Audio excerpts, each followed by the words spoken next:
마태복음 5장 7절 다 같이 한 목소리로 읽겠습니다. 시작. 긍휼히 여기는 자는 복이 있나니 그들이 긍휼히 여김을 받을 것이며 8절까지 하겠습니다. 마음이 정결한 자는 복이 있나니 그들이 하나님을 볼 것이며. 네, 오늘은 2절 하겠습니다. 우리가 하나님 앞에 유일한 하나 기도를 할 때 유일한 한 가지만 허락한다면 어떤 기도를 하고 싶습니까? 유일한 한 가지. 저는 잘 몰랐는데도 교회 다닐 때 기도한다고 이제 눈을 감잖아요. 그럴 때마다 첫 마디가 아버지 긍휼히 여겨주세요. 불쌍히 여겨주세요.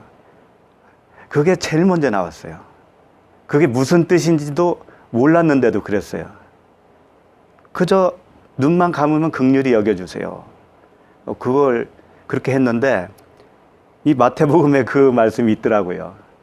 긍휼히 여겨달라고. 그리고 복음서 곳곳에 주님이 지나가실 때 긍휼히 여겨달라고 많은 사람들이 부르짖었더라고요. 그래서 우리가 할 수 있는 것은 긍휼히 여겨달라고 하는 거, 그거밖에 없구나. 그걸 나중에서 깨달았어요. 근데 처음에는 그 긍휼히 여겨달라는 것이 나의 삶이 어려우니까 이거 도와주세요, 저거 도와주세요. 그런 의미였을 거 아니겠어요? 근데 결국은 알고 보니까 나에게 생명이 없더라고요, 생명. 긍휼히 여겨달라고 하는 것은 그 생명을 달라는 거였었어요. 내가 영적 질병에 걸려서 하나님을 볼 수 없는 그런 상태에 있는 나를 긍휼히 여겨주세요. 그거밖에는 할 게 없더라고요. 그러니까 오늘도 그 5장 7절에 보면 긍휼히 여기는 자는 복이 있나니 그들이 긍휼히 여김을 받을 것이며. 그런데 복이 먼저였더라고요. 복이. 그분이 나에게 복으로 먼저 오셨기에 내가 긍휼히 여겨달라고 기도할 수 있었더라고요. 그걸 아는 순간에 정말 모든 게 무너졌어요. 나한테는 아무것도 근거가 없었구나. 긍휼히 여겨달라고 기도조차도 내 힘으로 한 게 없었구나 라는 거였었어요. 그래서 모든 것이 은혜밖에 없었어요. 은혜예요, 다. 모든 것이.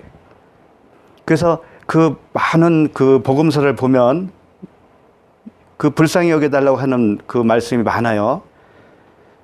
예를 들면 그 두 맹인이 있어요. 두 맹인이 따라오며 소리질러 이르되 다윗의 자손이여 우리를 불쌍히 여기소서. 이렇게 외쳤어요. 또 가나안 여자 하나가 그 지경에서 나와서 소리질러 이르되 주 다윗의 자손이여 나를 불쌍히 여기소서. 내 딸이 흉악하게 귀신 들렸나이다 하되. 나 문제뿐만이 아니고 나의 자녀 문제를 해결하기 위해서도 긍휼히 여겨달라고 하신 거죠. 그런데 이런 그 수많은 사람들이 불쌍히 여겨주세요 라고 하는 그 외침에 주님은 외면하지 않으셨어요. 한 번도 외면한 적이 없어요. 주님이 얼마나 감사한지 모르겠어요. 그분으로 인해서 불쌍히 여겨달라고 했다면 그분은 벌써 불쌍히 여겨주실 준비가 되어 있다는 거예요. 내가 구해서 그런 것이 아니라 구하게 만들고 주시기로 작정을 하고 계셨던 거예요. 그리고 오히려 그 주시기를 즐거워하셔요, 그분은. 긍휼을 베푸시기를 즐거워하셔요. 그러니까 우리가 구하지 않았기 때문에 않았다고 하는 것은 그 복이 없다라는 거죠. 그러니까 우리가 긍휼히 여겨주세요라고 그분에게 매달리는 사람이었다면 이미 복을 받은 겁니다. 그래서 주님은 이래요. 그렇게 긍휼히 여겨주세요, 불쌍히 여겨주세요 하는 사람에게 무리를 보시고 불쌍히 여기시니 이는 그들이 목자 없는 양과 같이 고생하며 기진함이라. 주님은 외면하지 않으셔요. 그걸 불쌍히 여기셔요. 예수께서 나오사 큰 무리를 보시고 불쌍히 여기사 그 중에 있는 병자를 고쳐주시니라. 주님은 외면하지 않으셔요. 자비를 원하셔요. 그래서 주님이 이런 말씀 하셨잖아요. 나는 자비를 원하고 제사를 원하지 아니한다. 하신 뜻을 너희가 알았더라면 무죄한 자를 정죄하지 아니하였으리라. 이게 무슨 뜻이냐면 자비를 원하고, 하나님은 그렇다는 거예요. 자비를 원하지 상한 심령을 원한다는 말이에요. 제사를 원치 않는다는 거예요. 하나님은. 그것을 너희들이 몰랐기 때문에 긍휼을 구하지 않았다라는 겁니다. 그러면 제사를 원하지 않았는데 사람이 제사를 지냈다는 얘기 아닙니까? 그게 어떤 형태를 말할까요?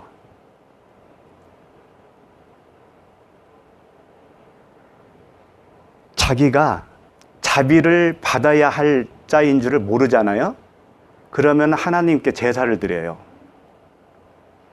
구약으로 말하면 희생 제사예요.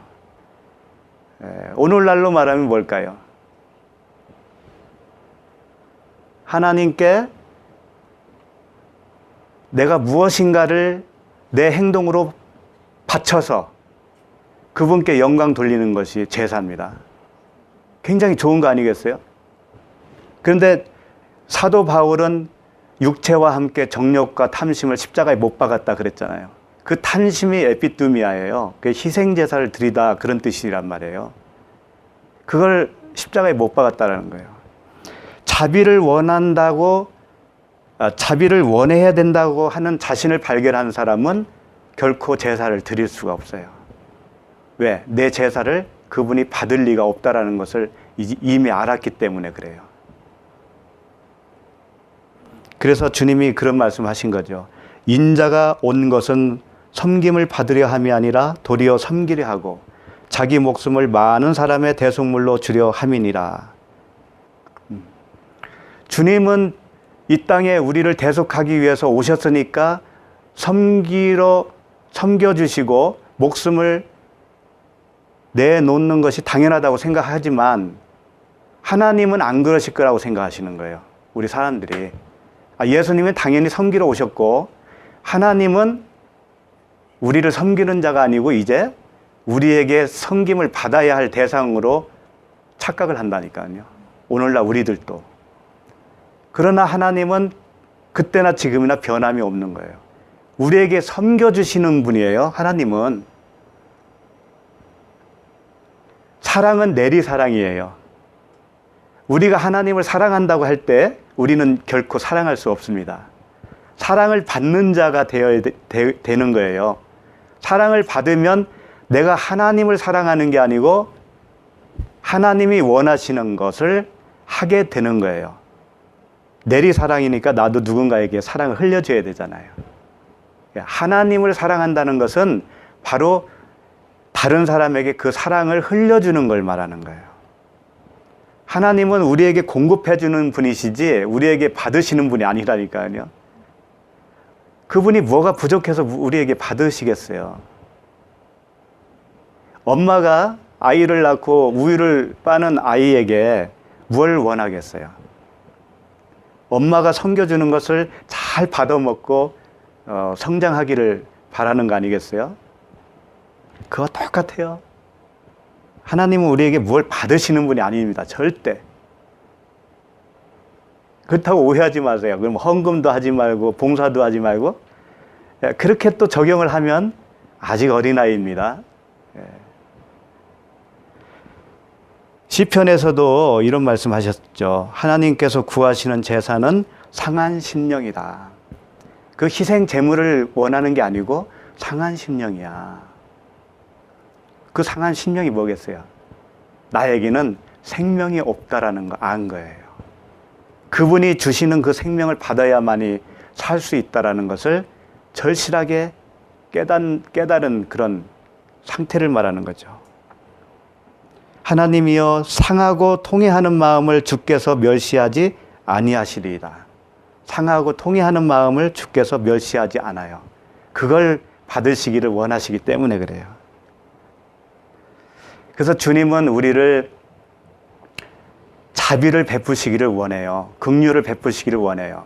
그러려면 조건이 있는 거예요. 뭐예요, 조건이?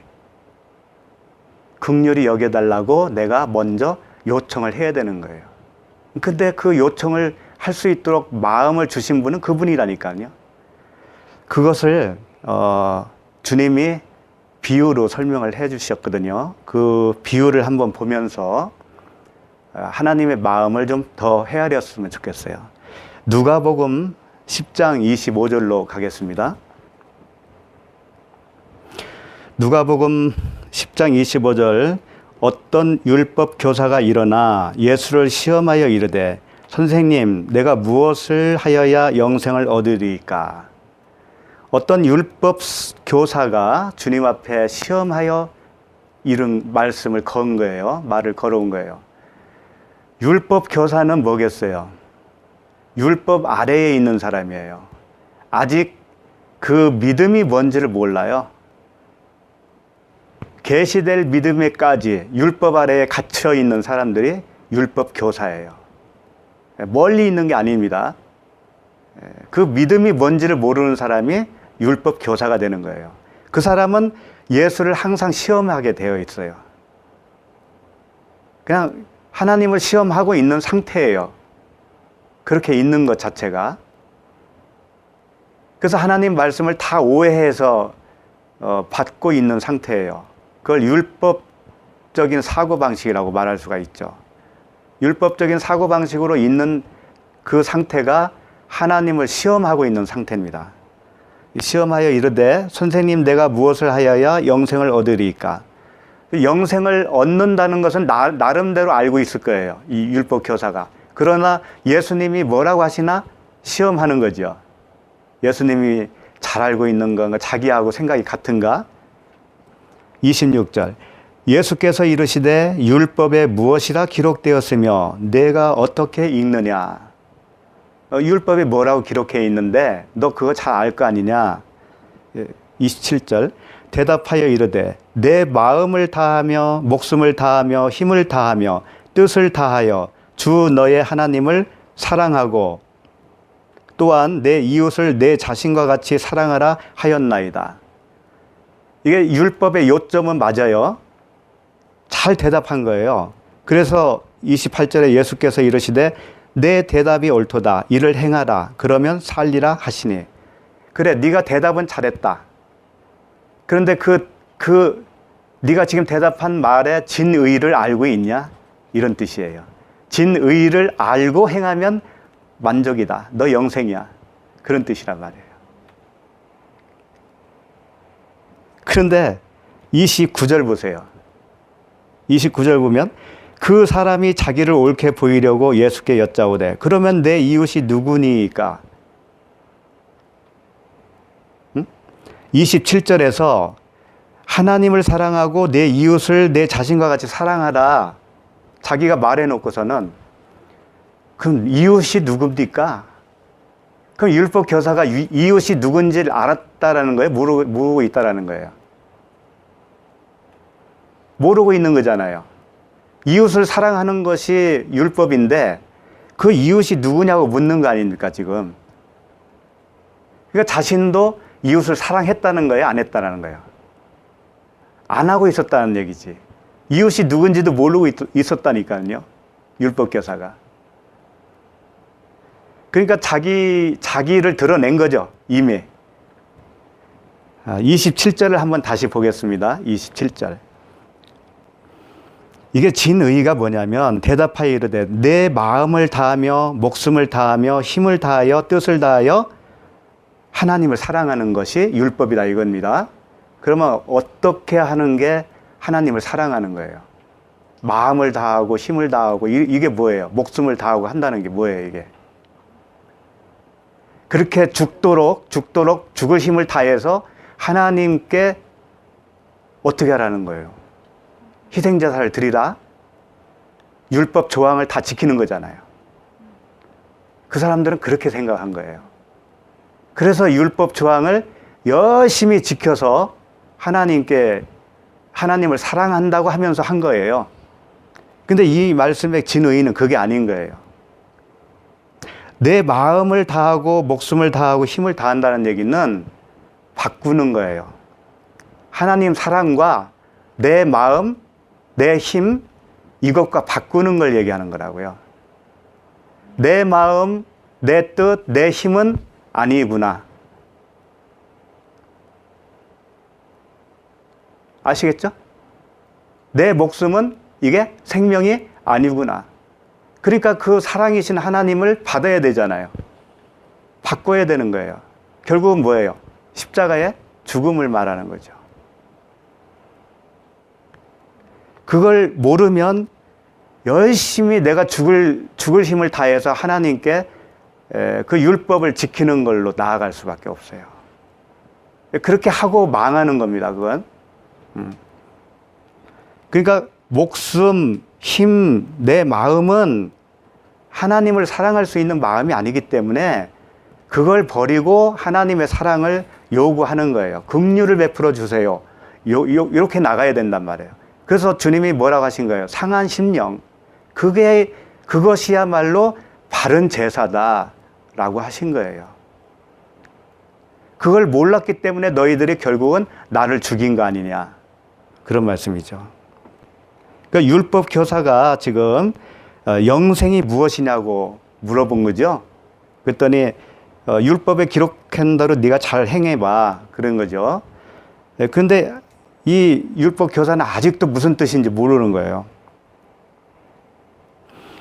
29절에서 그러면 내 이웃이 누구니까 이제 질문을 했습니다. 30절 예수께서 대답하여 이르시되 하면서 이제 그 이웃을 설명하는 거예요. 네가 이웃이 누구냐고 물어봤지? 그 이웃이 누군가를 내가 가르쳐 줄게, 지금부터. 그러면서 이제 비유를 들어서 설명하신 거예요. 잘 보시자고요. 그 사람이 예수께서 대답하되 어떤 사람이 예루살렘에서 여리고로 내려가다가 강도를 만나매 강도들이 그 옷을 벗기고 때려 거의 죽은 것을 버리고 갔더라. 자, 어떤 사람이 예루살렘에서 여리고로 내려가다가 강도를 만났어요. 그래서 거반 죽게 되었다, 그런 얘기죠. 여기서 이제 거반 죽었다는 거, 거의 죽었다고 돼 있는데 옛날 성경에는 거반 죽었다 이렇게 돼 있어요. 그게 맞는 거예요, 사실은. 그러니까 거반 죽었다라는 건 뭐냐면 반쪽으로 죽어 있는 상태를 말하는 거예요. 반쪽으로 죽어 있는 거예요. 그러니까 예수 그리스도라고 하는 그 신랑과 신부가 될 나와 하나가 되면 그게 하나인데, 한 덩어리가 되는 건데, 그렇게 연합이 되기 이전에는 반쪽이다, 그런 거예요. 반쪽으로 살고 있으면 그게 죽은 거예요. 그럼 나에 있어서도 하나님이 나와 연합이 되기 이전에는 하나님도, 나의 하나님은 반쪽으로 죽어 있는 거예요. 나도 죽어 있지만 하나님도 죽어 있는 거예요. 나에게 있어서는. 그게 살인인 거예요. 그게. 강도를 만났는데 그 강도들이 옷을 벗기고 때려 거의 죽게 해놨다는 거죠. 이 강도가 누굴까요? 강도는. 이 강도가 아까 그 율법 교사, 바로 그 율법 교사가 강도예요. 예. 율법 아래에 있는 사람들이 다 강도가 되는 거예요. 자, 그 다음에 31절. 마침 한 제사장이 그 길로 내려가다가 그를 보고 피하여 지나가고, 제사장이 가다가 그를 보고 피하여 그냥 지나갔습니다. 그 다음에 32절. 또 이와 같이 한 레위인도 그곳에 이르러 그를 보고 피하여 지나가되, 제사장 레위인들은 지금 예루살렘에서 여리고로 내려가는 중입니다. 그럼 예루살렘에서 한 일은 뭐겠어요? 그 희생제사 드리는 제사 일을 했겠죠. 레위인은 하나님이 구별한 레위 지파예요. 레위 지파는 다 그 성전 일을 맡아서 하는 사람들이란 말이에요. 제사장은 희생제사를 대행하는 제사장이고, 그러니까 제사장이나 레위인은 누구의 모형이에요? 예수 그리스도에 대한 모형이에요. 그런데 모형은 살릴 수 있다, 없다? 생명을 살릴 수 있다, 없다? 못하는 거예요. 그러니까 먼저 주어진 그 그림자적인 레위 지파를 통해서 예수 그리스도를 설명하고 있죠. 그런데 그것은 지나가야 할 겁니다. 지나가야 진짜 그리스도가 오는 거예요. 이 두 사람이 지나갔다 있잖아요, 지금. 강도 만난 자를 피하여 지나갔지 않아요. 당연히 지나가야 되는 겁니다, 이 사람들은. 생명을 살릴 수 있는 그런 존재가 못 되니까. 그게 지나가야 그리스도가 온다니까요. 안 지나가면 안 와요. 우리도 마찬가지예요. 우리 안에 제사장과 레위인이 지나가야 되는 거예요. 예. 율법이 지나가야 되는 거예요. 예. 그러면 사마리아인이 와요. 사마리아인이 온다고요. 33절. 어떤 사마리아 사람은 여행하는 중 거기 이르러 그를 보고 불쌍히 여겼다.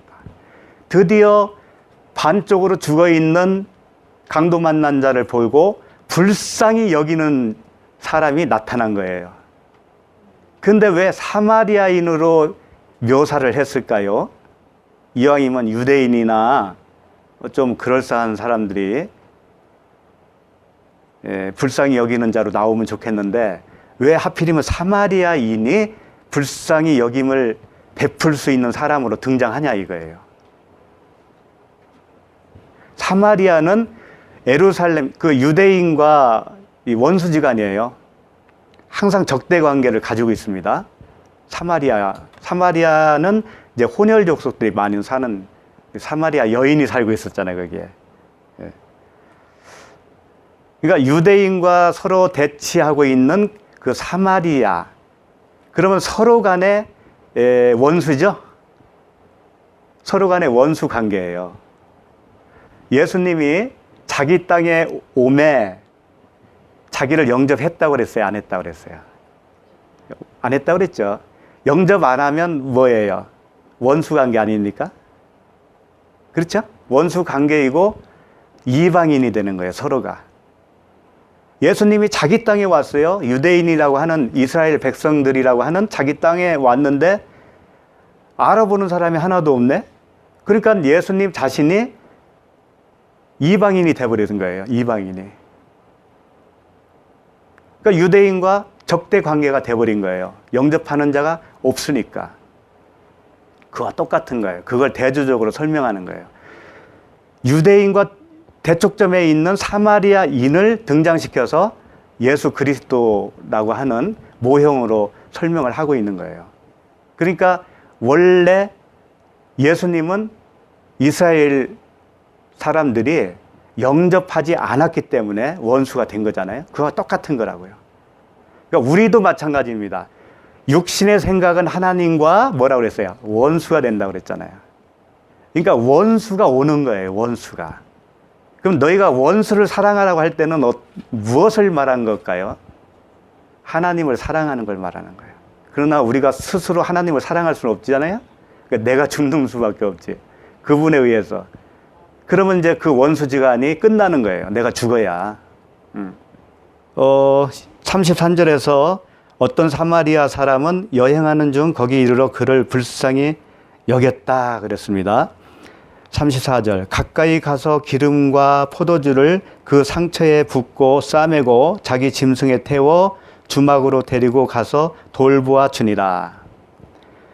그 이튿날 그가 주막 주인에게 데나리온 2를 내어주며 이르되 이 사람을 돌보아 주라. 비용이 더 들면 내가 돌아올 때에 갚으리라 하였으니. 이제 여기까지. 가까이 가서 기름과 포도주로 그 상처를 싸매줬어요. 기름은 그리스도시죠. 그 포도주는 기쁨의 상징이시죠. 성령을 말하는 거예요. 그렇게 해서 그 거반 죽은 자를 살려낸 겁니다. 그리고 주막 주인에게 맡겼어요. 내가 다시 돌아오겠다. 무슨 뜻일까요? 주님이 십자가에서 다 이루시고 어디로 가신 거예요? 하나님 우편에 앉아 계시다가 다시 오시는 거죠. 그걸 설명하는 겁니다. 성령으로 다시 오시겠다. 예. 그때는 더 완전하게 그를 고칠 수 있는 거예요. 데나리온 둘을 줬다고 하는 의미도 그런 겁니다. 예수 그리스도, 예수와 그리스도, 이 진리의 복음을 주었다, 그런 얘기예요. 예. 36절, 내 생각에는 이 세 사람 중에 누가 강도 만난 자의 이웃이 되겠느냐. 아까 율법 교사가 누가 나의 이웃입니까? 라고 질문을 했는데 주님은 그걸 거꾸로 다시 질문을 하시는 거예요. 누가 강도 만난 자의 이웃이냐? 이렇게 질문한 거죠.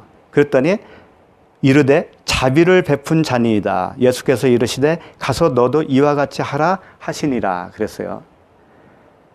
자비를 베푼 자의 이웃, 그 강도 만난 자의 이웃이 자비를 베푼 자가 되었죠. 그러면 자비를 베푼 자는 누구예요? 결국 예수 그리스도시죠.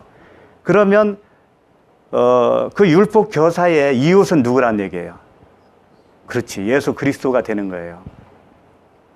그러면 율법 교사는 지금 누구란 얘기예요? 이 비유 속에서 강도 만난 자가 되는 거지. 그러니까 네가 강도 만난 자야 라고 하는 걸 가르쳐 주는 거예요. 강도 만난 자는, 율법 교사는 나의 이웃이 누군가를 물어봤는데 주님은 네가 강도 만난 자고 강도 만난 자의 이웃이 하나님이라고 하는 것을 가르쳐 주신 거예요. 그러면 율법 교사는 그걸 꿈에도 생각 못 했을 거예요. 자기가 이웃에게 사랑을 베풀어야지 이것만 생각을 한 건데 네가 바로 사랑을 받아야 할 강도 만난 자란다. 주님은 그걸 일깨워 주시고 싶었던 거예요. 그러니까 37절에서는 대답은 잘했습니다. 자비를 베푼 자니이다. 이렇게 대답은 잘했어요. 그러니까 예수님이 너도 이와 같이 하라 그랬어요. 그러면 이와 같이 하는 게 뭡니까? 그 율법 교사에게 너도 이와 같이 해 그랬다고요.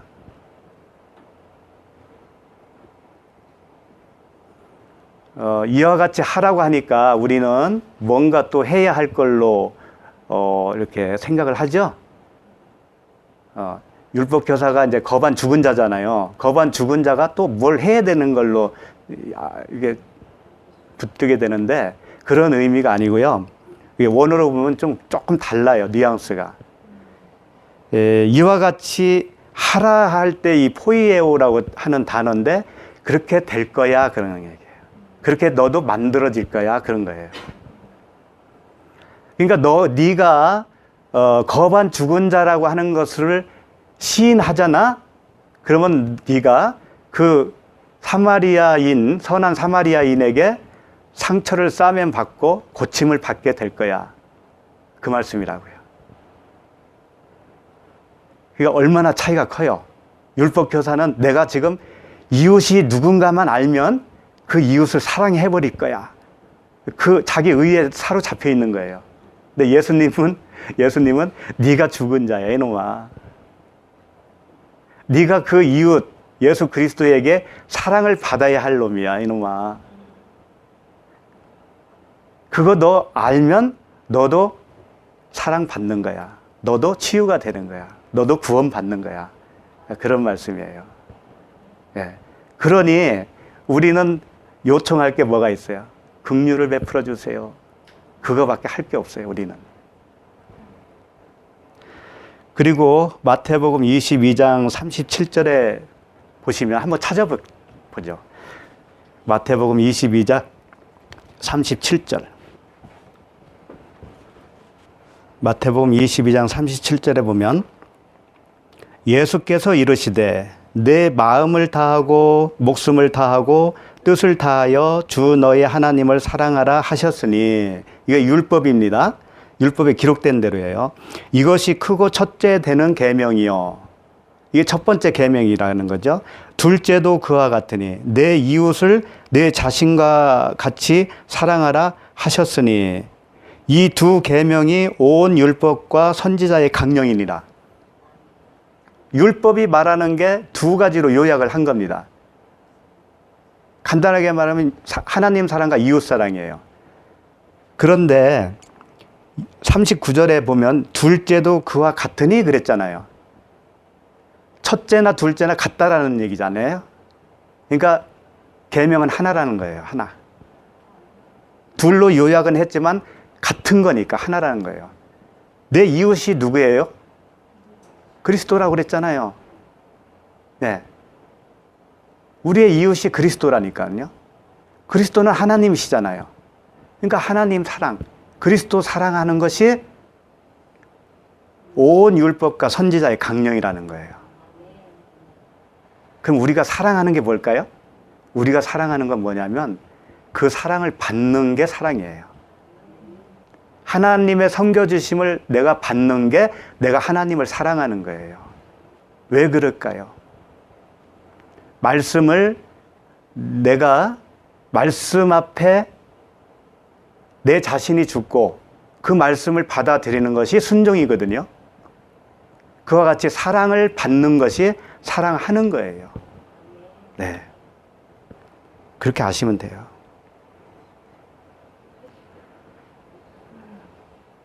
그럼 이제 본문으로 다시 가요. 마태복음 5장.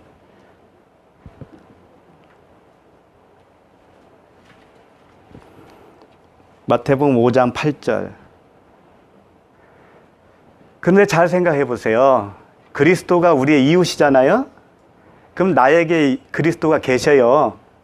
근데 이 자매님 안에도 그리스도가 계셔요. 예. 그럼 서로 사랑이 되는 거예요.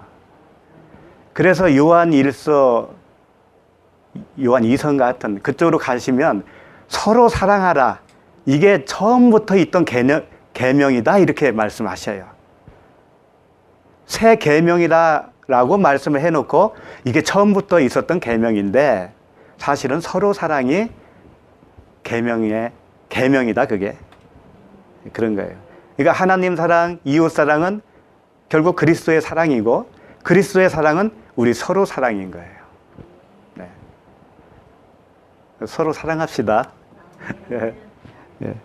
마태복음 5장 8절 마음이 청결한 자는 복이 있나니 그들이 하나님을 볼 것이며 이제 마음이 청결한 자가 하나님을 본다는 겁니다.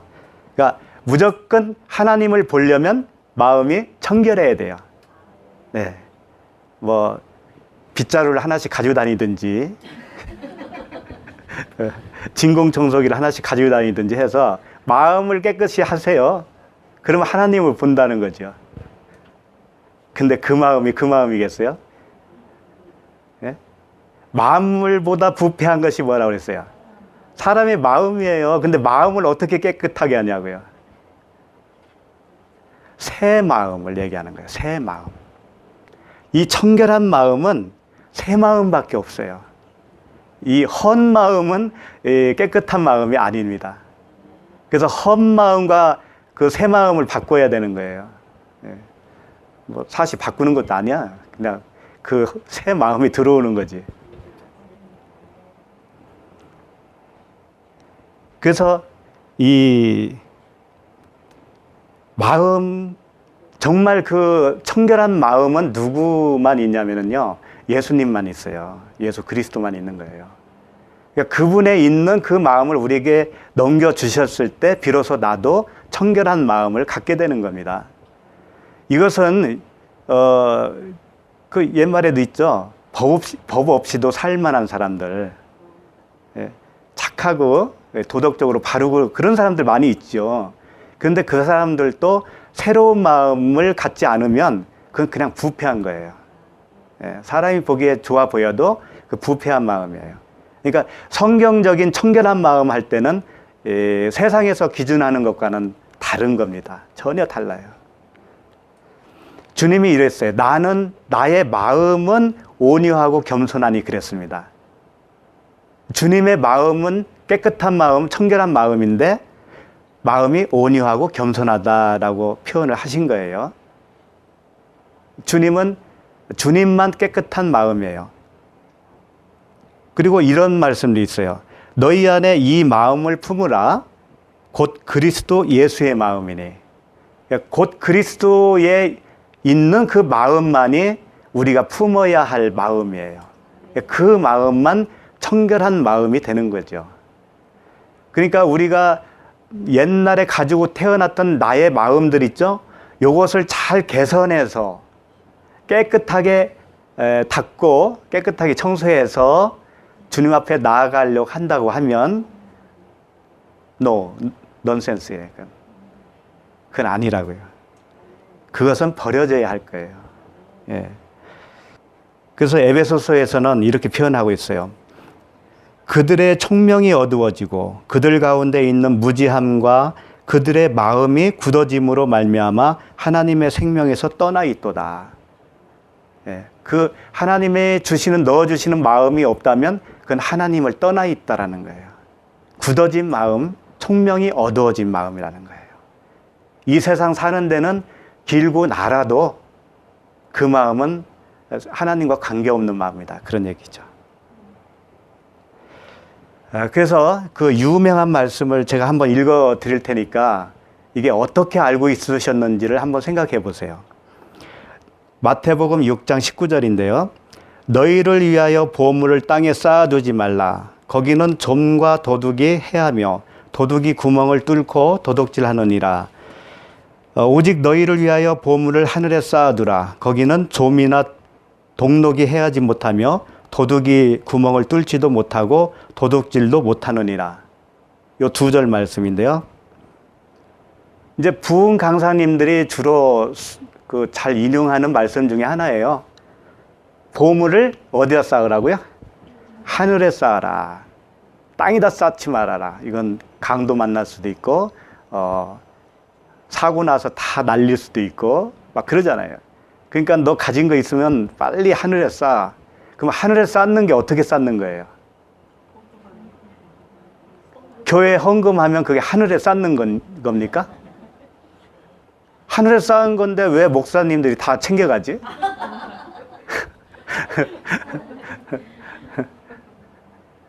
말씀을 참 너무 우회해서 그래요.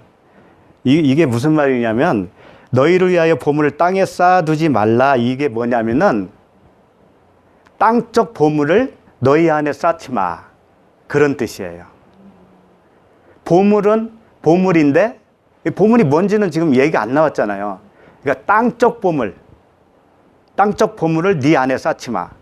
그런 얘기고, 두 번째는 하늘에 속한 보물을 네 안에 쌓아라. 그런 얘기예요. 그러니까 나라고 하는 땅에 무엇을 쌓느냐를 설명한 거란 말이에요. 무엇을 쌓아야 옳겠니? 그걸 설명한 거라고요. 네? 그러면 땅적 보물과 하늘의 보물이 뭐예요? 역시 말씀이겠죠? 그 보물은 말씀밖에 없잖아요. 네? 땅적 보물은 뭐예요? 네. 왜곡된 말씀이겠죠. 네. 하늘에 속한 보물은요? 진리의 복음이겠죠. 진리의 복음을 나에게 쌓아야 된단 말이에요. 그것은 빼앗기지 않는다 이거예요. 구멍을 뚫지도 못해. 그것은 도둑질을 할 수가 없어. 누군가가. 왜? 누가 지키기 때문에. 하나님 자신이 들어왔는데 누가 감히 뺏어가요. 네. 근데 땅적인 보물은 쌓아봐야 뺏길 때가 온다는 거예요. 뺏겨야 됩니다. 네. 도둑이 온다는 거예요. 도둑이 와야 됩니다. 그것은 뺏겨야 되는 거예요. 예. 다 복음이잖아요, 알고 보니. 예. 그래서 그 다음 절이 내 보물이 있는 곳에는 내 마음도 있느니라. 보물이 하늘적인 보물을 내가 가지고 있잖아요. 그러면 그게 나의 마음이라는 거예요. 땅의 보물을 내 안에 쌓아놨잖아요. 그럼 그게 네 마음이라는 거예요. 그 말씀이에요, 이게. 네 마음이 있는 곳에 보물이, 뭐라고 했죠? 내 보물이 있는 곳에 네 마음이 있다라고 하는 게. 헌금 많이 하면 네 마음이 거기에 있어. 그런 뜻이 아니란 말이에요.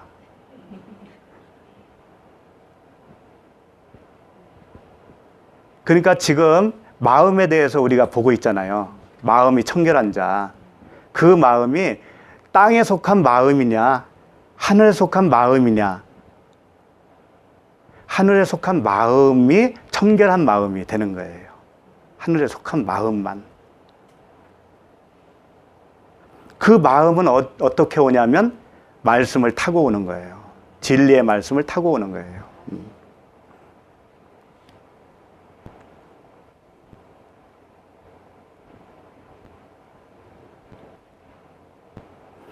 그래서 이런 말씀을 하시는 겁니다. 마태복음 23장 26절에 보면 눈먼 바리새인이여 너는 먼저 안을 깨끗이 하라. 그리하면 겉도 깨끗하리라. 이런 말씀을 하셨어요. 화 있을진저 외식하는 서기관들과 바리새인들이여 회칠한 무덤 같으니 겉으로는 아름답게 보이나 그 안에는 죽은 사람의 뼈와 모든 더러운 것이 가득하도다. 그러니까 그 무덤 속에 있는 뼈, 더러운 것이 헌 마음이에요. 땅에 속한 마음이에요. 근데 그 땅에 속한 마음에 새 마음을 지으면 그 속을 깨끗하게 하는 거예요. 속을 깨끗하게 하면 겉도 깨끗해진다 이거예요. 그런데 이 사람들은 회칠한 무덤을 만들었어요. 겉만 깨끗하게 했다는 거예요. 겉만 번지르르하게 했는데 그 속에는 악한 마음인 거예요. 바뀌지 못한 마음. 그래서 우리는 거듭나지 않으면 답이 없어요. 그리스도의 마음을 품은 자가 되지 않고서는 답이 없어요. 그래서 긍휼히 여겨주세요. 불쌍히 여겨주세요. 요거 하나밖에는 구할 길이 없었던 거죠. 그래서 그 마음을 가지고 있잖아요, 이제. 들어왔잖아요? 그럼 그 마음으로 사는 겁니다, 우리가. 그러면 그 마음과 연결되어 있는 아버지와 사귀면서 살아가는 거예요. 그 아버지와 소곤소곤 하면서 살아가는 거예요.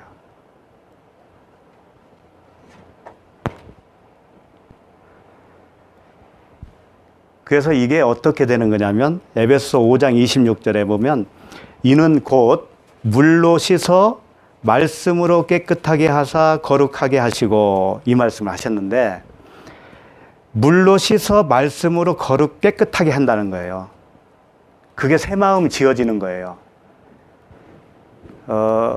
여기서 물로 씻어 말씀으로 깨끗하게 할 때 이 말씀은 로고스라는 단어를 안 썼어요. 네마라고 하는 단어를 썼어요. 그건 뭐냐면 로고스는 이 성경 말씀으로 주어진 건데 이 뜻을 네마로 깨닫는 것을 말하는 거예요. 아, 그런 거였구나 하면서 무릎을 탁 칠 때 그게 네마로 나에게 오는 거고 그 순간 성전으로 지어지는 겁니다. 이제 마지막입니다. 마음이 청결한 자는 복이 있나니 그들이 하나님을 볼 것이며 그랬습니다. 이제 드디어 하나님을 보게 되었느냐? 지금 하나님을 보고 계신가요? 이제 이렇게 질문하면 대답하기 곤란하실 거예요. 하나님을 어떻게 본단 말인가? 그래서 하나님을 볼 것이요 라고 하는 본다라는 단어가 호라오 이렇게 되어 있어요. 호라오. 본다라고 하는 단어가 많이 있어요. 헬라어에. 눈으로 직접 본다는 말도 있고 또 블랙보라고 하는 단어도 있고 많아요. 여기 에이돈이라고 하는 단어도 있고 옵타노마이라고 하는 단어도 있고 이 옵타노마이가 눈으로 보는 것을 말하는 거고요. 그 이외의 단어들은 뭐냐면 눈으로 본다는 거 말고 다른 것을 말하는 거예요. 예를 들면 맛을 보는 것도 보는 거죠. 예. 또 뭐 시운전을 해본다. 그것도 보는 거죠. 예. 들어본다. 귀로 들어본다. 이것도 보는 거잖아요. 예. 만져본다. 이것도 보는 거잖아요. 이걸 다 해서 호라오라고 그래요. 그렇게 아시면 돼요. 눈으로 보는 거 그것도 포함해서 모든 걸 다. 그러니까 하나님을 본다라고 하는 개념은 눈으로 보는 건데 의미를 눈으로 보는 거예요. 의미를. 우리들 이렇게 만나고 하는 것들 있죠. 이 만남을 통해서도 하나님을 보는 거예요. 네. 나에게 어떤 사건이 있는데 그 사건을 통해서 하나님을 보는 거예요. 내 마음 속을 들여다보면서 내 마음이 어떻다라는 걸 보면서 하나님을 보는 거예요. 그 모든 것을 본다라고 표현을 할 수가 있는 거예요. 어떤 사람을 만나서 대화하는 중에 하나님을 보는 거예요. 형제 속에 하나님이 계시다는 걸 보는 거고, 자매 속에 하나님이 계신 것을 보는 거예요. 이것은 새 마음으로 지어진 사람만 알아요. 네. 마음이 청결한 사람만 보는 거예요. 네. 헌 마음은 못 봐요. 못 보니까 어디 가는지 알아요? 점쟁이한테 갑니다. 못 보니까 예언해 주는 대로 가는 거예요. 못 보니까 병 고쳐준다고 하면 맨발로 뛰어가는 거죠. 보면 그런데 갈 필요 없잖아요. 그렇죠? 이 우주 만물이 다 하나님이신데, 여기서도 보고 저기서도 보고 다 보는데 어디로 가냐 말이에요. 그래서 본 바요, 들은 바요, 만진 바요가 되는 거예요. 네. 모두 다 그렇게 마음이 청결한 마음을 소유하고 하나님을 보는 복된 사람들이 다 되기를 원합니다. 네. 기도하겠습니다. 아버지 하나님, 은혜를 감사합니다. 긍휼히 여기는 자에게는 긍휼을 베푸시는 아버지 하나님, 우리에게 긍휼을 요구할 수 있도록 그 마음을 먼저 부어주신 우리 주님께 찬양을 드립니다. 우리의 부패한 마음을 제하시고 새 마음을 지어주신 그 아버지의 사랑에 감사를 드립니다. 하나님, 우리가 하나님을 볼 수 있다니, 그 하나님을 볼 수 있는 눈과 귀를 열어주시고 그 마음을 주신 아버지께 감사를 드립니다. 우리 모두가 그렇게 하나님을 보며 하나님을 음성을 들으며 주님과 어깨동무하고 살아갈 수 있는 우리 모두가 될 수 있도록 도와주시옵소서. 하나님을 아직 잘 보이지 않아요. 하나님의 음성을 도무지 들을 수 없어요. 아직은 희미합니다. 이런 지체들에게 긍휼을 베풀어 주시기를 원합니다. 불쌍히 여겨 주시기를 원합니다. 주께서 그러한 마음을 지어주셨사오니 이제 긍휼히 여겨주시고 불쌍히 여겨주셔서 새 마음을 지어서 뚜렷한 하나님을 볼 수 있도록 도와주시옵소서. 감사드리오며 예수 그리스도 이름으로 기도드립니다. 아멘.